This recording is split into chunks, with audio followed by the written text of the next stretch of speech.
Welcome back to Talkin Wellness, everybody. We're so happy to have you here with us. As you can see, we have two wonderful guests with us, and we're so excited to introduce them. As you can see, Kayla's not here, which, you know, Michael and I always get a little sad about that. But that means that we get to take over for Bros episodes, and we can have really interesting conversations that are a little more PG-13, if you know what I'm talking about. But anyways, today we have a very special episode, and it's titled Aging in Recovery.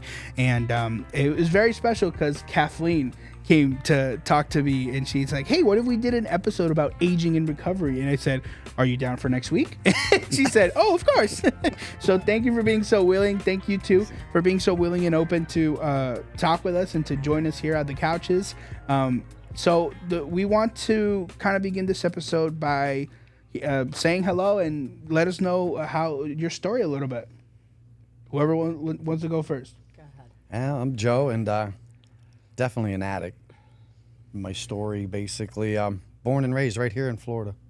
Never seen snow to this day. Really? Yeah, I've never seen it. So gotta put it on your bucket list, man. You never shredded? No snowboarding? Nah, man, I missed that day in school. That's crazy. Yeah, I missed it. I feel I'm a newcomer to snow myself, so.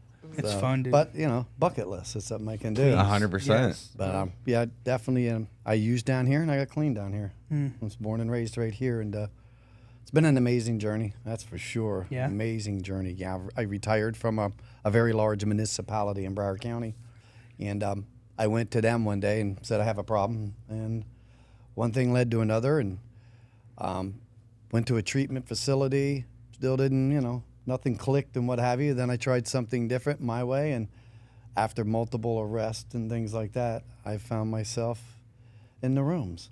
And yeah, the journey's been amazing. Just flat out an amazing journey that if you'd have told me 15 years ago where I'm at today, nah, not my wildest dreams. Yeah, absolutely. Absolutely, yeah. Awesome. Well, thank you for sharing, Joe. What about you, Kathleen? Well, I am a woman in long-term recovery, and I'm a transplant a couple times. So I'm from California, San Diego, woot, woot. And then I grew up in the Maryland, D.C., Virginia area and got clean there. And then I moved here about 29 years ago. So I guess you could call me a Floridian, but still a transplant. So the addiction originated in California? No. San Diego? Because I heard you say you got clean in Maryland. Yeah. So it started there? Yeah, definitely. Okay. Yeah. But it was both, because my father lived in Cali, and my mom and I lived in Maryland. And so in the summers, I would go and stay with him. And he was he was a drug dealer. So I was literally going to ask that. I was like, were one of your parents closely knitted in that life? Because it seemed like that was kind of... He was kind of connected with Mexican cartel. Gotcha. So I started very young, like 11. And when I first got clean at 22, almost 23, 1987, I went to one treatment center. And it was mind-blowing, you know, because back then, really, I'd never heard of treatment. I didn't know what recovery was. I was sure I was going to die in a bathroom stall. My mom was going to bury her only child. And that really, ultimately, was what I believed. But for me, it wasn't like jails, institutions. I think my spiritual bottom was what really, you know, like I could not stand the person I was, and I knew better. And I knew that God had a purpose for me. That seems to be like a theme that we run into with people that are recovering. Absolutely. Is that, like, I don't want to say feeling of disgust, but it ultimately seems like it boils down to that. Like, they feel like very unpleasant with where they are at that moment. Unpleasant is a nice word. That's why I'm trying to keep it. Okay. Yeah. For me, it was absolute. It's like the Catholics have this word for it. It's called purgatory, but it was like not wanting to live and not wanting to die and sort of stuck in the middle. And it was horrible. I can't even describe the spiritual and physical and mental pain. And I had that moment of clarity that I believe each one of us gets, where you're just desperate and willing enough to try anything, you know? And man, I just took off with it, you know? And I went to this treatment center, still up today, Mount Manor, plug. in Nice. Maryland. It was run by an old-time alcoholic named Charlie, and it was amazing. And they told me there was a better way, and I believed them. I mean, and I just did what they told me to do. Got very involved in both fellowships, AA and NA, and just. I did have a relapse at 6 years in 1993. Almost died with someone who passed away, and then it was very brief, and that's my clean date, December 31st, 1993. I just celebrated wow. 30 years. So Incredible, That's awesome. man. So Yeah. You said 31st? the 31st. So the last day of the year. I get screwed every year. I'm sorry. Medallion Day, Oh, yep. Is that I'm not allowed to use that 21st of word. December. No, so you're yeah. Okay. Yeah. So yeah, it's a hard time to pick up like a medallion because it's the end of the year. We're both But I got to December share babies. this because this Yeah, is pretty cool. that's crazy. So this year, my whole family went to Europe for the holidays, all through Christmas. I was gone from South Florida Wellness What part? for 2 weeks. Yeah, I Well, we remember. flew into Barcelona, and then we took a cruise to Marseille, France. Oh, very to Genoa, Italy. To Rome on Christmas Day. Most expensive countries in the world. And Sure. Those are the Genoa, MSC? Switzerland, all those Oh, countries. yeah. Those are the It was- expensive countries. it was, and then I got to pick up a medallion on my anniversary date in Barcelona in the only English That's so cool. speaking meeting there. And it was amazing. It was just like, wow, this is like, gives a recovery. So it was pretty cool. That's super awesome. Joe, I'm actually very interested as well. What's your recovery date? How long have you? December 21st, I picked up 15 years, so we're both December babies. Yeah. Incredible. Congratulations to you both. That's an incredible cool. number. And that's kind of the reason why we're here today, because 15 years, 30 years, that's a milestone, right? A lot of people see that as like, oh my God, that's so far away, especially people who are new to recovery. Like imagine those first year people like Sometimes I think 30 my life is years? over and I'm only 29. Exactly. So imagine. Like, yeah. 30 years in Yeah. recovery. That's crazy. it's insane, man. That's So- super cool. Yeah, so we want to get a little bit into that, what it took to get here, because 15 years, 30 years, very long time for recovery. A lot of emotions go into that. Family bonds have to be repaired, I'm assuming, of course. A lot of conversations needed to be had. So we kind of want to dive into that a little bit for some of the audience who might be watching this who are like, 30 years, that's crazy. Like I can't even Wrap my head around stopping now, yeah. Stopping now. Yeah. 15 years, that's crazy. So we want to hear your perspective on that, and what were some of those trials and obstacles that you guys had to kind of overcome in that journey? Whoever wants to go first. Yeah, I definitely can run with this. Being married 37 years, she was a hostage for a long, long time in this relationship. We've been together 40. Okay. So she was a hostage for a long, long time. I got like $20,000 worth of titanium holding me together. And it happened early on when we first met. It was an accident. And that was my reasoning for a lot of the substance abuse. And then that came with the behaviors and stuff like that. So I created an atmosphere where I was living two lives. I could do all my partying. I got off work at 3. I could do all my partying and stuff. And then at 6 o'clock, I had to be a dad and had to be a husband. A very poor one. I could say that today. I was there physically, but not spiritually or emotionally. My wife was, and she's a huge, huge rock in my life. She played both mom, dad, played, advocate for everything. While I was deep into it, because I had retired early with a very nice pension. So I was like, game over, I win, at 42 years old, and I'm set. And that's the furthest from the truth. It's funny, you keep it PG, but we don't have hallway sex anymore. I don't know if you know what that is, when you pass each other in the hall and say, F you. Yeah, we don't have that anymore. 15 years. Good times. So, absolutely. And the way everything has changed around, I didn't realize that I trained my family how to treat me. I didn't know that. My actions trained them how to treat me. So therefore, when I said to my sponsor, here I am, I got 8 months clean and I have no access to any credit cards or nothing. I go, it's my money. And my sponsor, who I have the same one today, I don't pay him, so I can't fire him. And I says to him, he says, well, go get $100 and go to a meeting and give it to a newcomer. And I go, well, why would I do that? And he goes, why not? I said, because I don't know that damn guy. And he goes, exactly. Your wife don't know who you are. Because now I'm clean. It wasn't but a month later, my wife's like, I've had enough. We got to get your debit card. I'm tired of going to the shopping and doing everything.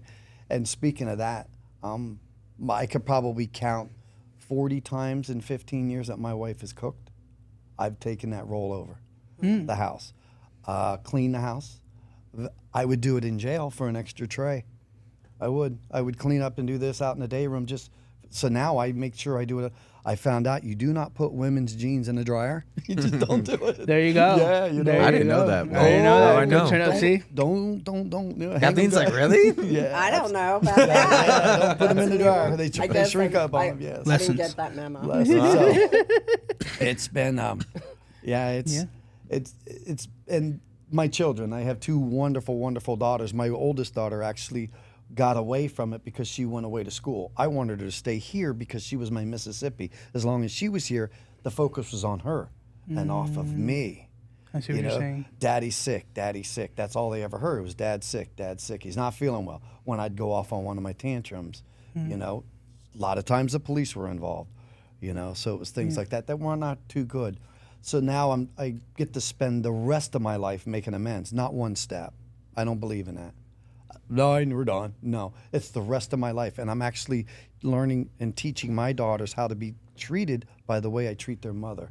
And I treat her like an angel today, like a princess. That's awesome. And it is, we went through something extremely hard, year 13. Okay. And I had a commitment at my house. I had a bunch of guys. We were doing step work, step series, grand sponsors, a lot of sponsees. I sponsored 14 guys, like 8 of them are actively working their steps. And through COVID, my wife, nobody went to the doctors. So I told her, I said, you either got to go to get your mammogram or the colonoscopy. It's time. We're getting older. And Yeah, you got to do my that. wife is not one of us. She was very active in Naranon, our sister program, for many, many years. She's been in that longer than I've been clean. Okay. So looking for answers. So what happened when she was diagnosed with stage 2 breast cancer? So my world stopped because she started chemo. So at this time, my sponsees were sponsoring me. And Right. I am forever grateful for these men. We showed up in my backyard. I was telling you earlier, my backyard is a serenity garden. Yeah, you The told whole- me, yeah. The whole Very thing. cool. It's all butterfly gardens and walkways, and I get to raise butterflies from a hot tub. Very Jacuzzi. blessed. Yeah, it's Massive jacuzzi. she's- I'm so yeah. jealous. Yeah. I see pictures so all the beautiful. time on Facebook. So Interesting. I'm very interested in that. So that process, right?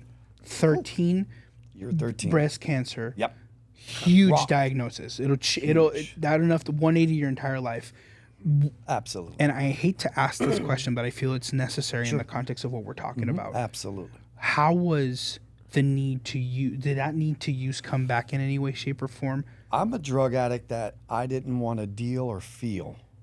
So when I get stuff that I don't want to deal or feel with, my first thought was to use, to numb it. At the time, I had to start doing Zoom meetings, and this is where it changed. I have some amazing women in my life, and I was on a Zoom meeting because my wife was going through chemo. A cold would kill her. She had zero immune system, zero. So she was going through that. I shared it on a Zoom meeting, bawling my eyes out, and I don't know how to work a computer. I do everything on my phone, and it starts blowing up the computer with all these, and I'm like, so I wait till after. Because I didn't know. My wife comes in after the meeting to shut everything down. And I go, look, and she goes, oh my God. She goes, there's like 90 messages. And I'm like, what do you mean? And all these women call me, here's my number, I just went through it, I'm 2 years removed, and this and that. And they showed up for us.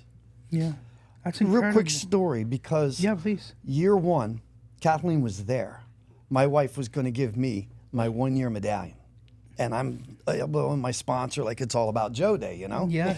So my wife gets up there in front of this Saturday morning meeting, 80 people, and she gets up there with my medallion. She goes, I hate every one of you people. And my jaw hits the floor, and I'm like, what the hell? And she goes, he got cleanings with you people. So my sponsor looks at me and he goes, I see an assignment. It took me 8 years to ask her to give me another medallion, you know?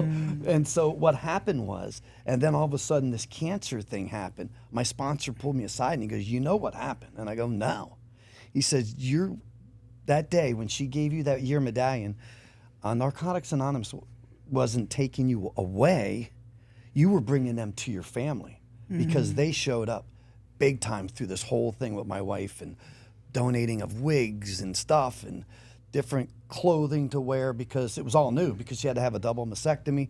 And then that went crazy. And then the cancer got to her kidney and she gave one. I said, she's going to heaven one piece at a time, you know, but I would never leave her side when I said I do. And another thing too, I wanted to mention, I have beautiful women in my life today. And she's not a jealous type. You know, I can set my phone down and say, hey, so-and-so's going to call. I'm in the shower. I used to have to hide my phone. I don't have to do that anymore. And these are things that I've learned throughout the few years in recovery. That's beautiful. But it rocked my world. The thought of using came into play. However, that's when my guys stepped in and started sponsoring me. That's awesome. Yeah. And it comes back, this is a popular theme that we talk about here in Talkin' Wellness, the importance of support. Nobody said you have to do it alone. You know, and whoever told you that, they're severely wrong. Yeah. You know, and it's so crucial to surround yourself with supportive people for situations like that, you know, because we're all at some point in our lives are sadly going to get a breast cancer type of situation. Yep. And the only way we're going to be able to get through it is if we have people in our lives who support us and love us. I go away every December to a retreat. And last year there was 309 guys. It's just us. There's probably 700 of us in our family tree. Yeah. It's huge. I belong to a massive, massive family tree. That's incredible. And I could say, oh, we're going to go to Puerto Rico. I got somebody there. He'd pick me up, take me to a meeting. Virginia, same thing. Ohio, I had a kid reach out at 4 o'clock in the morning. I wasn't feeling good. I was on social media, and this kid reached out, and he goes, I need help. It was in one of the NA pages. Yeah. And I said, all right, I got a guy. Where are you at? And he goes, Cleveland. I said, I got a guy in Ohio. And he went over and he picked that guy up. And I cry every year because he's going on year 3. That's incredible. And he's like, Joe, I could have never, and I've never met the man. Yeah. Never met the guy in person. We got each other's phone number and stuff like that. That's the big thing of social media. Yeah, That was blown away. Yeah, that was the thing I was gonna say about when Kathleen was mentioning how she got treatment in '87. Yep. And I was thinking, like, what were the 1987, resources looking like back then? You know, because to me, even hearing that, I'm surprised that there was even that resource for you, because I understand now that there are a lot more resources, like you're saying, with social media, things like that. I know with South Florida Wellness alone, we're looking to build like 2 more clinics for the mothers and the babies and a bunch of different stuff. So there's so much going on and so much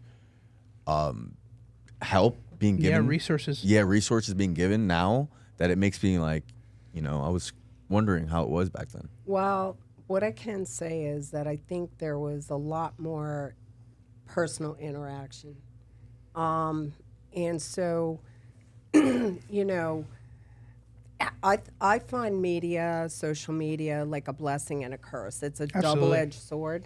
Yeah, we had an episode about it. It's a double-edged sword. 100%. It's a double-edged sword, and some people hide behind it, and that can be really dangerous. Absolutely. It can become an addiction. I mean, there's so many levels to that.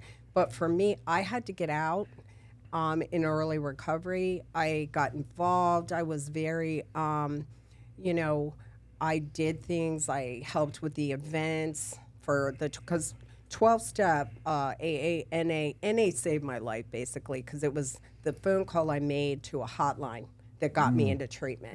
And it was a guy on the phone that had the same, we used the same drug the same way. And that was critical for me at that time because I had to identify. You know, kind of what we do here, like peer mentoring kind of thing. Well, too. if you didn't stick a needle in your arm, you weren't an addict. 100%. And so, but I quickly, that dissipated quickly as I came in the room and I started identify with the feelings. And this person felt exactly the same way I did, and that went by the wayside, you know? So that's a great question that you asked me about resources. We just had a lot more community and people were involved in each other's lives, and they showed up. Neighbors, family, friends. Oh my gosh, it was just, well, I would say the recovery community. Yeah. It was very tight knit.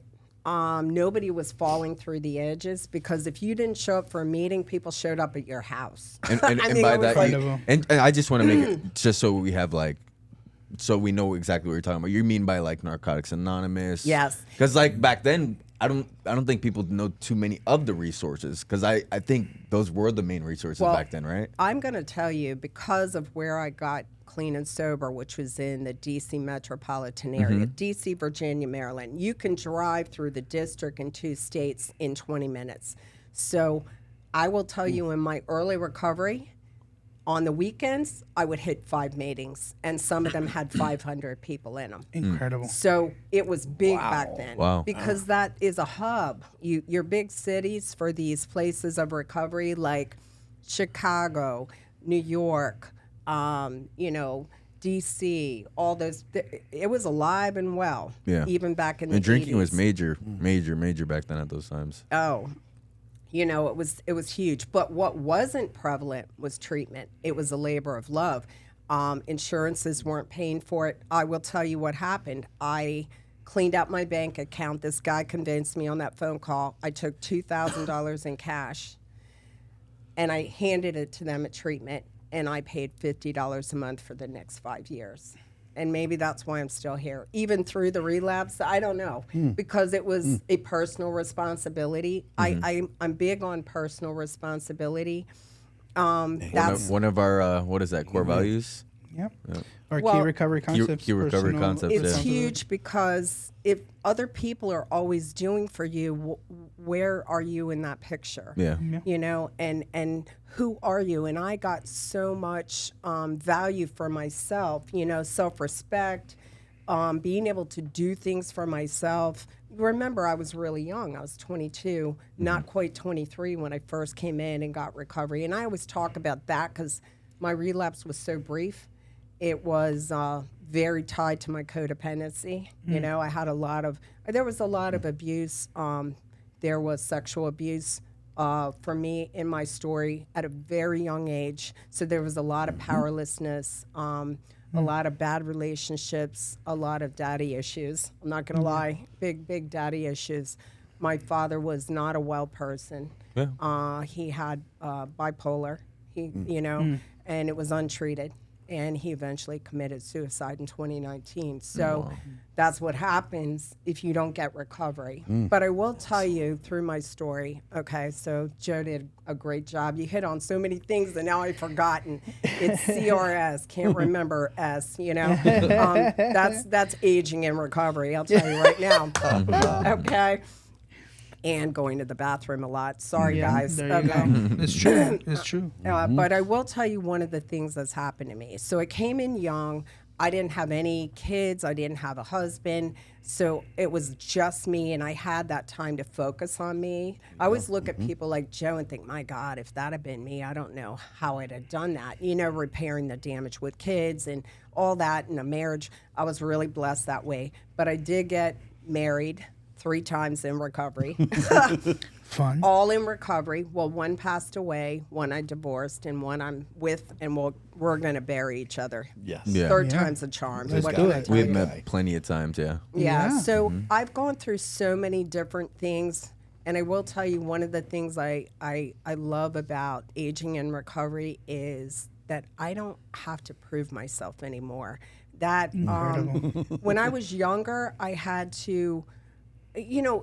how you felt about me was very important to me. Now, I'm not saying that I blithely go around and don't respect people's feelings, but I'm not here to prove something to you. You're know not what I going to mean? let it be the determinant factor on who you are. It isn't, because I'm okay with myself today.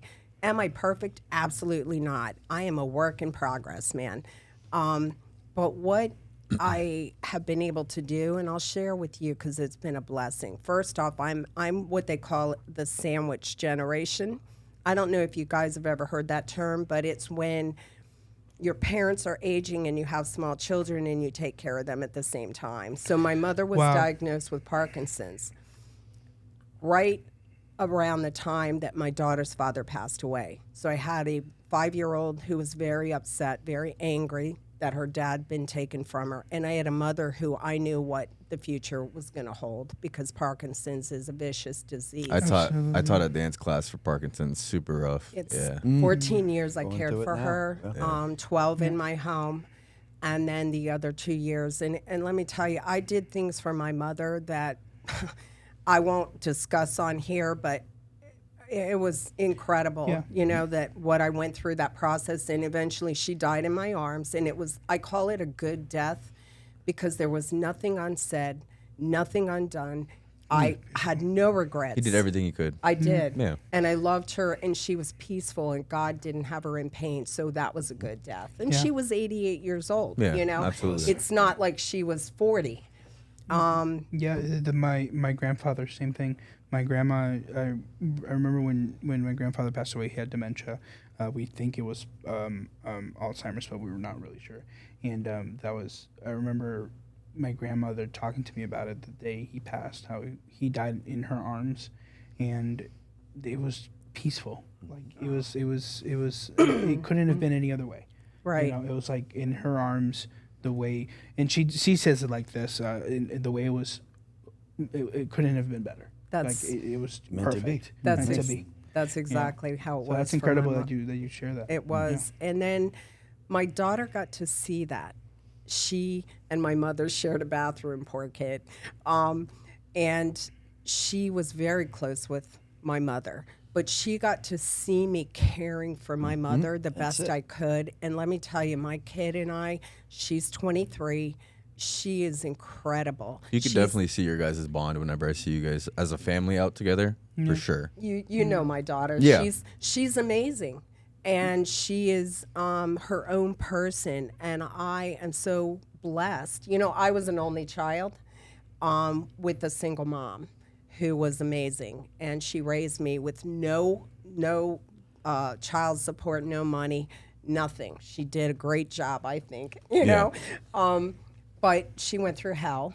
You know, I overdosed in her arms several times, begged her not to call, 911, because there were things in the house, and it was rough, what I put my mom through. And I didn't care for her because I was making an amends. It's just how it worked out. I cared for her because I loved her deeply and felt that this was something I wanted to do, And I know Joe knows what caring for a parent's like also. We're doing it right now to a blind guy with dementia. Yep. Incredible. Blind. Yeah. Oh, That's a whole layer. whole Yep. layer. Yeah. Haven't had a vacation and going on 9 years. Blind You his need whole to call life? Shireen, bro. We got to go. Blind their whole life? No, he became blind when I retired in 2002.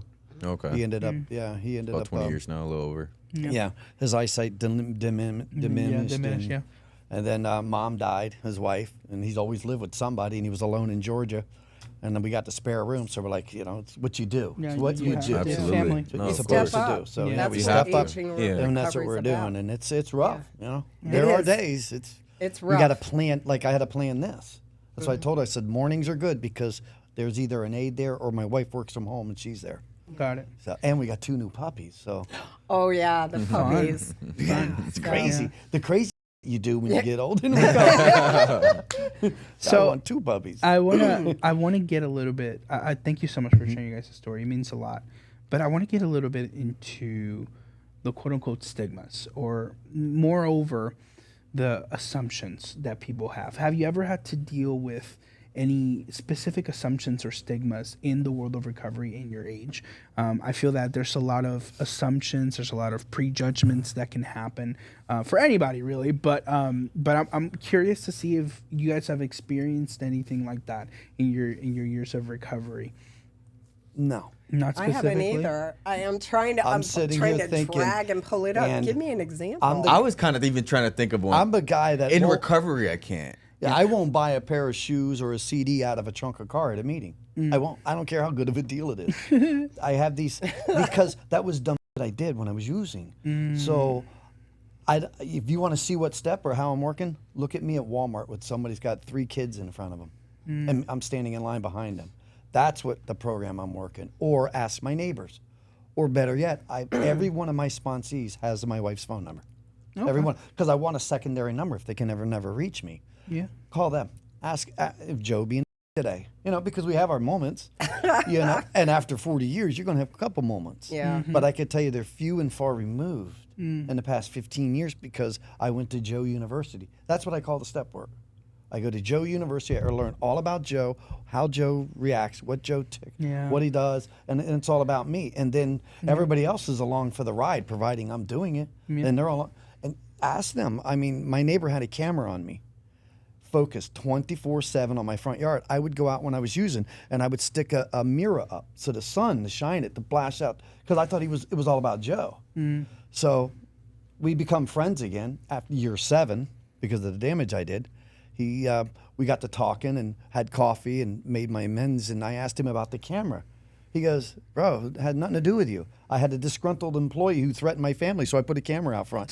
Here's Joe thinking it's all about me. We definitely do that as humans, huh? Yeah, Absolutely, we yeah. do. And it wasn't, so. Yeah. I'm trying to think, As though, far as my age-wise okay. goes, but I Yeah. could tell you this, I sponsor a lot of young men. And I tried something different this year, and we went duck hunting, okay? I love the Everglades, I love the outdoors, fishing, and I'm not a young man. And we're having fun in recovery. There's this sponsee who has the airboat, didn't have an airboat 2 years ago. He got with another sponsee brother who had one and goes, hey, I got $38,000 in the bank. I'll go. You know what I'm saying? The next thing you know, we're all out in the Everglades, and I'm walking through water this deep with alligators. Oh, and I'm like, wait a minute.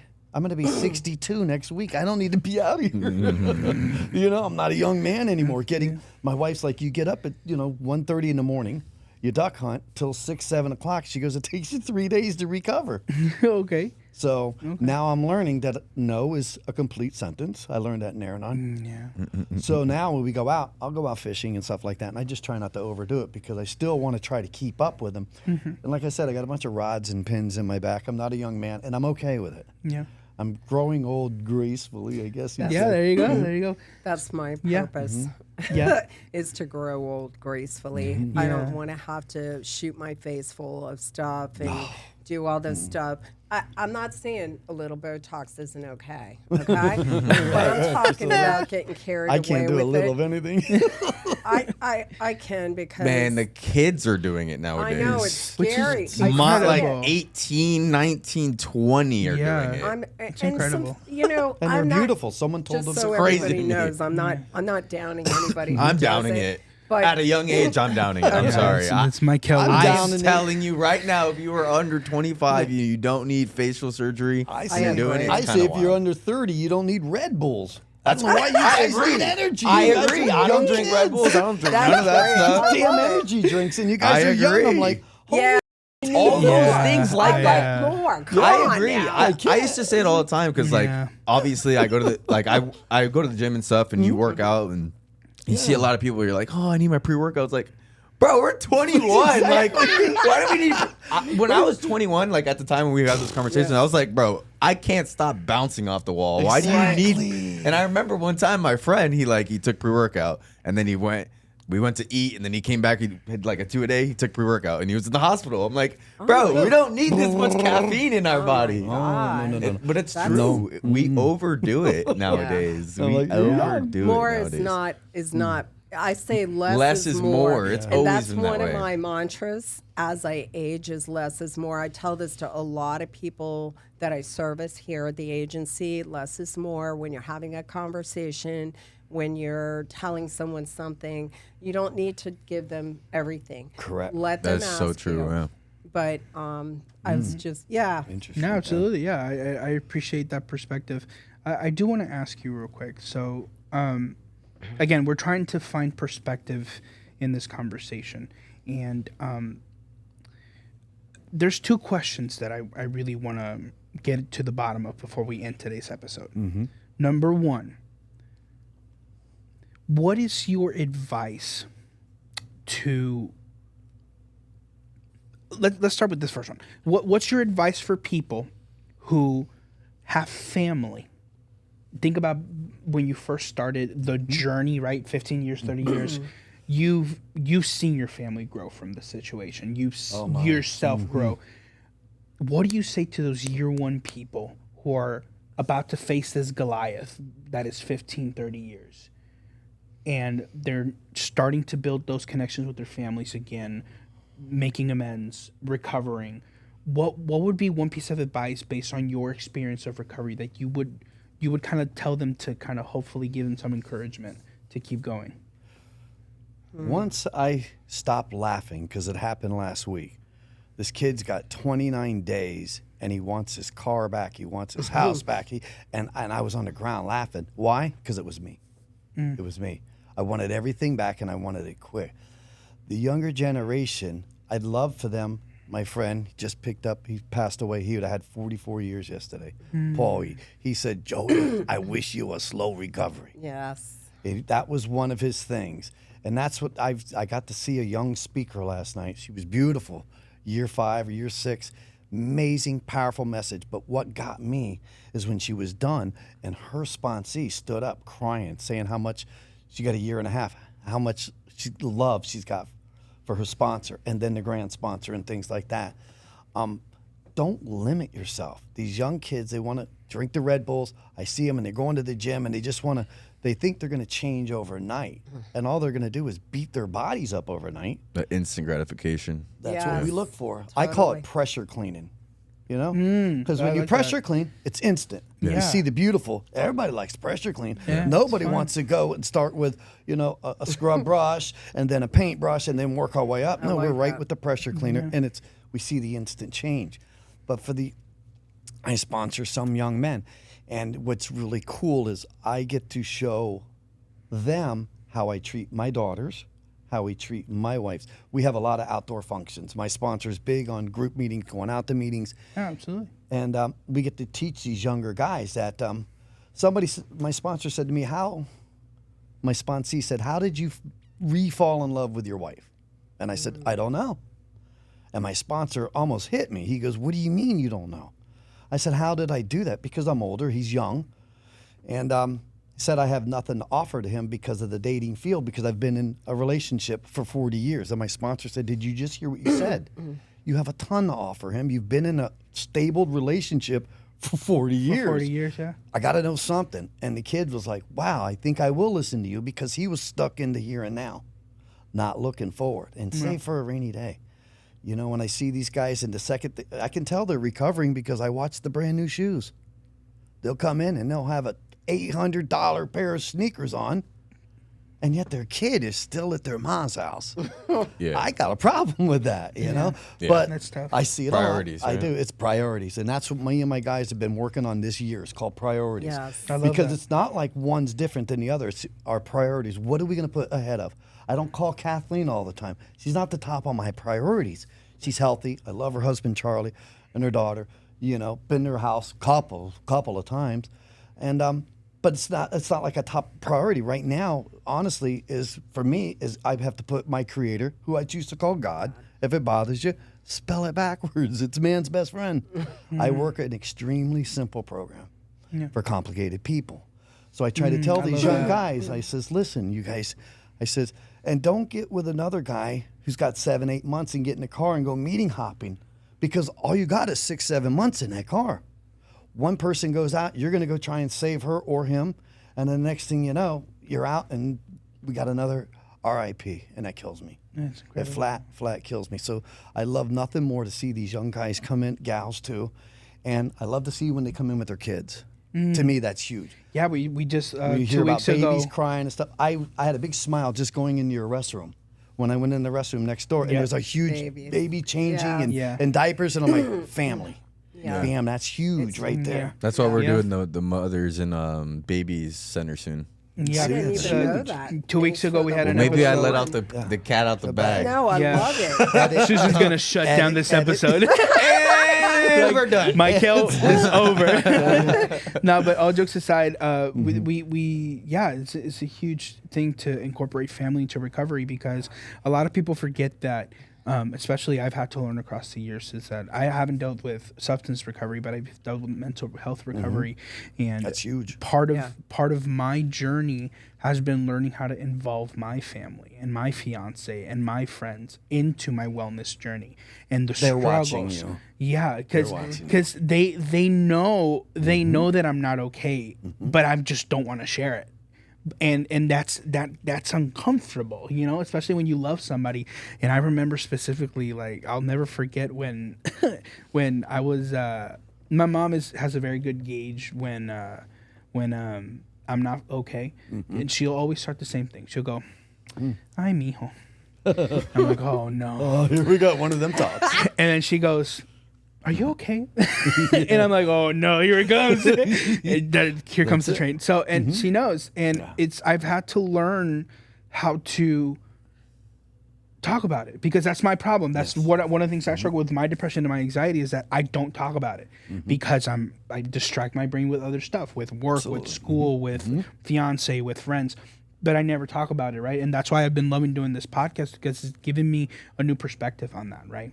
That's why I love talking with people in recovery of substance abuse and AA and all that, because the whole purpose of that is to talk about it, right? And it kind of inspires me. I'm not going to lie to you guys, to talk about it. And now all my friends know about it. Like, I talk to some of my friends about... You'll sleep better. You'll sleep better, Absolutely. right? Absolutely. I literally was talking about my anxiety to a couple friends of mine a couple weeks ago, and they were like, "Wait, you have anxiety?" I was like, You hide it well. I never told you guys about that. I am so sorry. That's true. I do struggle with anxiety. I do have my little panic episodes. And that I you're have to planting deal. a seed. You're planting a seed of wellness. Absolutely. And that's what I love about it. And that's why I appreciate you guys sharing perspective. Kathleen, I want to hear from you too. Is there any advice that you would give to those people who are kind of facing that monster that is those 30, 15 years? Monster's a strong word. I want to say more that giant, right? Because it's The more of an journey, obstacle. That journey, right, through the desert. What do you recommend? What's a piece of advice that you would... Well, I'm going to piggyback a little bit on what Joe said, but for me, it's remember this is a marathon, not a sprint. Beautiful. And take time. Exactly, yeah. You know what? It was so funny because I've done all these things on this journey, and I got 30 years one day at a time. Exactly. I never thought about I'm going to have 30 years one day. I mean, and I'll be honest with you. Sometimes it's gone by so fast. I'm like, holy cow, it's 30 years. I have to pinch myself because it doesn't seem like that. Sometimes my brain is 30, it's not almost 60. And so I'm like, wow, how did this happen? Especially when I look in the mirror. I'm like, who is that? Absolutely. But prioritize, know that this is a lifestyle. For me, recovery is a lifestyle. I know I talked a lot about the 12-step fellowship, but I'm going to tell you that my faith, because remember when I first told you that my bottom was really spiritual, my faith has been the cornerstone. And as I stayed more in recovery and worked my recovery, my faith is the cornerstone of it. And I would say experience all things for wellness to these new people. And stay in the center. Don't go on the fringe, on the edge. Stay with whatever's working for you. But I loved the, I get nervous, the people I service, when they start to get everything back too quick. Because that's scary. It's very scary, and I rarely see it work for goodness. I usually see them return to their cycle of, reoccurrence. Because they're not ready. You're not ready, and you don't have to push it. But I really believe that my faith is my walk. And I found that through the 12 steps. I never didn't believe in God. You know that my grandfather, his name was Bill Wilson. Not the Bill Wilson. That's funny. But that's his name. Bill and he Wilson. was a pastor in Ohio. Wow. And my mother remembers when she was young in maybe 1930 that they would use her room for couples that my grandfather was counseling. And guess who those couples were? They were couples from AA. How crazy is that? Like, I was 5 Wow. years sober and Wow. clean when I found that out. And I was like, holy cow. It's so cool, this thing in recovery. My journey has been incredible. I've had a lot of bucket list things go on. Yeah. You remember when I was training for the marathon? Yes, and you went to Okay. Africa. Yeah. So wellness has been huge also, because when I believe that a lot of people, when they first come in, any psychiatrist sees them, they're going to be diagnosed with a mental health condition, because the drugs. That's what I was are- gonna say when are you were talking rampant. about that. Okay, so let me.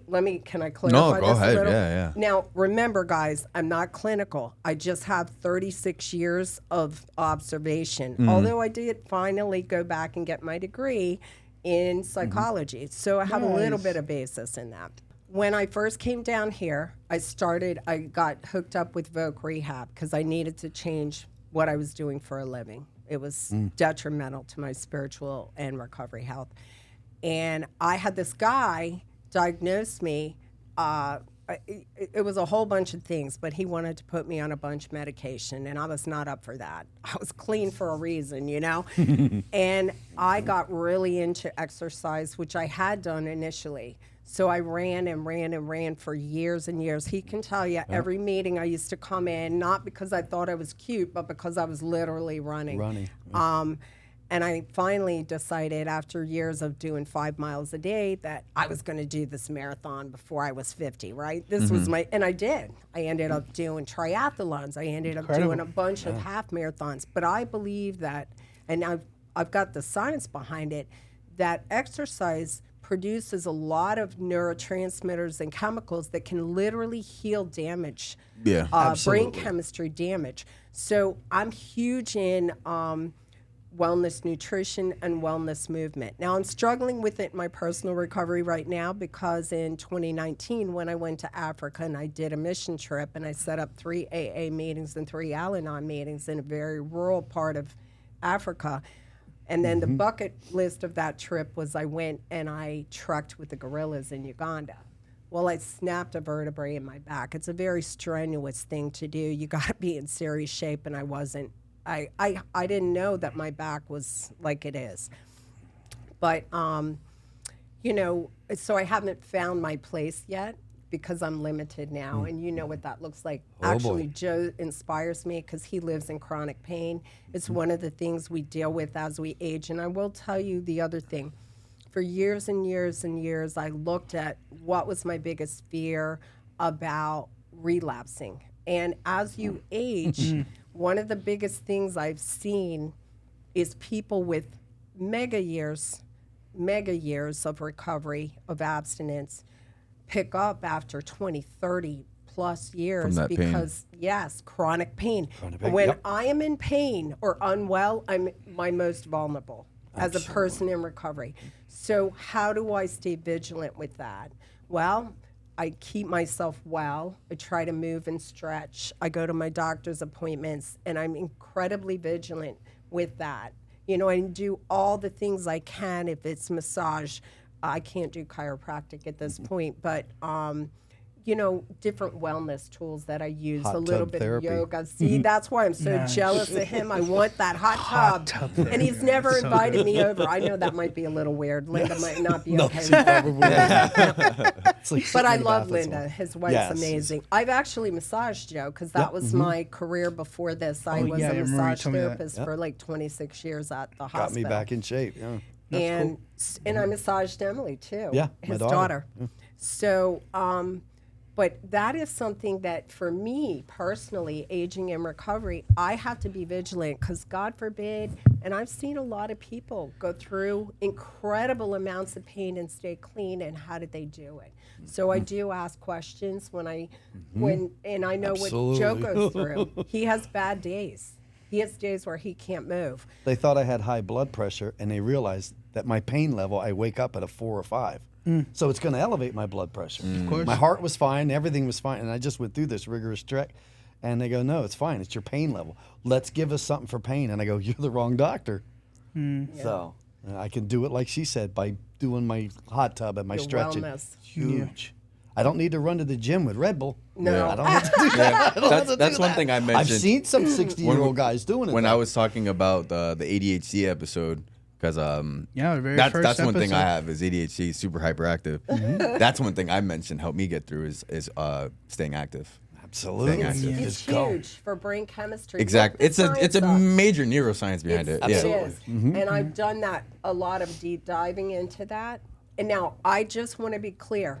A lot of people do need medication, so I don't want anyone to Correct. hear what I'm saying and take it the wrong way. Be like exercise is only it. Yeah, no, of course. But for people that first come in, I'm sorry. It's okay. For people that first come in, give yourself a chance because brain Easy. chemistry can be healed, and try exercise. So that would be one of the things. Eat and move well. For the new person coming in, it's part of your full Yeah. recovery. Nice. And I don't think we stress it enough. And I think it's such a healing tool, aside from meetings or whatever form of wellness you choose. For me, it's all of those things. Not one. I love my fellowship. That's the basis. But my faith is right there. My belief in God Yeah. forms my purpose, forms all my my values, my ethics. It's based in my faith, and that carries me through my life. You know, it also gives me a lot of comfort. It definitely works because the way I'm living and you see it, my wife suffered with massive depression. She was on medicine for it. And I get clean, and come year 2 or 3, I don't see those bright orange pills on the lamp because I'm Yeah. cleaning. And I'm like, you don't? She says, no, I haven't taken the Remeron in 3 or 4 years since I got clean. Now, I'm not saying I'm it. I just lowered the cause. See what I'm saying? That Yeah. chronic stress. And she Yeah. goes, I haven't taken it in years. Since right now, it's 11, 12 years. Yeah, the stressor that was causing it got lower. Exactly. Got lower. Just by my work in a program. Yeah. And I didn't realize that would affect other people, but my sponsor's big on telling me we train people how to treat us. Our actions train them. If they want to you go. walk, if we let them walk on us, they walk on us. If we've got the arms up and the shrug shoulders, people won't approach you. If you're approachable, so it's big in that. It's interesting. Yeah, I just want to. We'll go ahead and close out now. I just want to say how much how thankful I am for the both of you to come here. This, like I said, this was Kathleen's idea, and to see it form into this beautiful episode, I couldn't be happier. So we want Thank to you thank very much. both of you. Thank you so much for sharing your Thank story, and moreover, I just want to thank you for inspiring, because I know that a lot of the times, especially in this journey, it takes a lot of work, and it takes a lot of dedication, and it takes a lot of patience, but it doesn't often get rewarded or mentioned or given praise to. So I want to say congratulations you. on your journey. 1530. It's a long journey, and Yeah, it is. and We're old now. yeah, and good, though. interestingly, I don't. The reason I say it's been a long journey is because, like I said, for us younger people, the idea of being okay. Yeah. Well, not necessarily old, but the idea of being okay for Correct. that amount Correct. of time. And I say okay because we're never going to be perfect. Like, we're never going to be, I'm doing amazing every single day of my life. That's not possible. But the idea of being okay for that amount of time can be very hard to visualize sometimes. With stressors of home, school, Just life. relationships, Correct. life in general. So again, I appreciate you for giving us a new perspective and for inspiring. I definitely feel inspired. I definitely feel more connected to my family, who is also aging in their recovery. My mom, we're about to celebrate her 56th birthday. Sorry, Mom, for putting it out there. Have but- grace with her. yeah, Okay. She, but she's been struggling for many years with depression and anxiety, and to see the journey that she's been through, to be here, and the help that she does for the community is something that I'm always inspired by. But even today, like thinking back, like hearing your perspective specifically, Kathleen, I was very similar to my mom's perspective. it's inspiring. I'm not gonna lie to you guys. So I appreciate sharing your story, and I appreciate you being a part of this incredible episode, guys. As always, please make sure to follow us on all social media and on all venues. YouTube, you guys can go ahead and like, subscribe, and hit the notification bell so you get notified every single time we put a video up or an episode up. And if you're listening to us on the audio only version, please give us a 5-star rating. It's going to help us to spread all these awesome episodes to more people in the community and hopefully the world. Last time I checked, we got listeners in Europe, and we got listeners in South America and Africa, and it's really cool to get listeners from all parts of the world who just might have some sort of interest in what wellness is, right?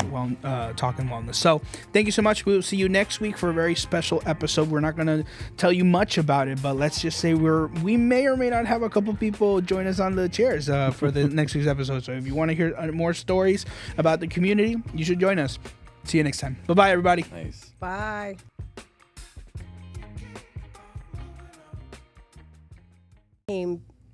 Down here, okay, guys, we may have to edit this part because I just had a brain fart. This is what happens when you get what I was talking about. Now I remember. Sorry about that. No, you're you fine. are totally going to edit You're that. perfect.